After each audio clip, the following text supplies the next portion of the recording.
I'm Dale Cox for 2EGG TV.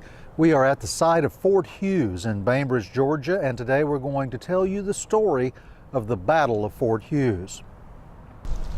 The Fort Hughes was a small 90-foot square log stockade that was built on this high bluff in Bainbridge, Georgia by U.S. troops under Lieutenant Colonel Matthew Arbuckle. They arrived here on November 23rd, 1817, and they spent the next 4 or 5 days building the fort. According to Colonel Arbuckle's report, the fort had 2 blockhouses. One probably overlooked the Flint River, so they could keep a watch out up and downstream and guard the crossing.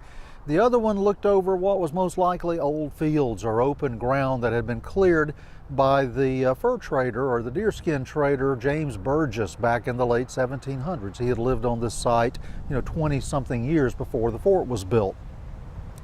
They came here after the Battle of Fowltown, and they buried Aaron Hughes, who was a fifer from the 7th U.S. Infantry on this site, and then they built the fort here to guard the crossing. The Native Americans were infuriated by the U.S. attack on Fowltown, which started the First Seminole War. So they sent out a request for help, and help came from all directions. In fact, from the Swanee River even, which was over 100 miles away, help came here led by a Bahamian merchant named Peter Cook. And they arrived on this scene, surrounded the fort, and on the morning of December 15th, 1817, they tried to take the fort, and that began the Battle of Fort Hughes. The battle lasted, about 3 days.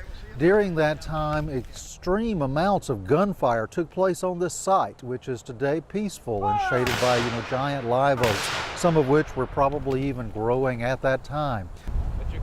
Now, the battle lasted for some 3 to 4 days, but the Native Americans were not able to do any damage to either the fort or to its garrison, which was a company of around 40 men commanded by Captain John McIntosh.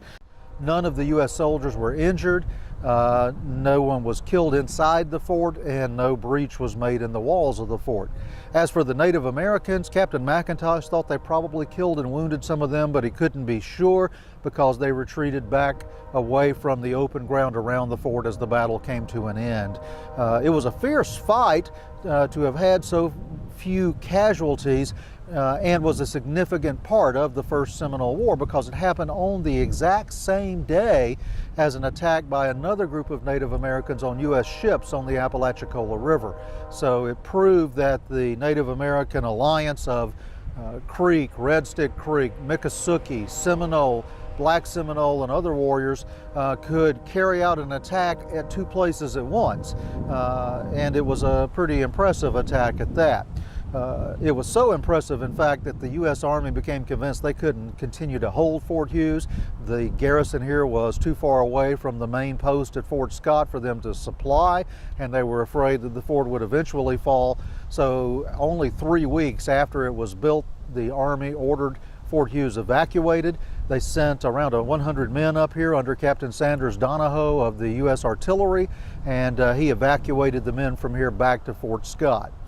Fort Hughes remained standing at this site for a number of years after the war.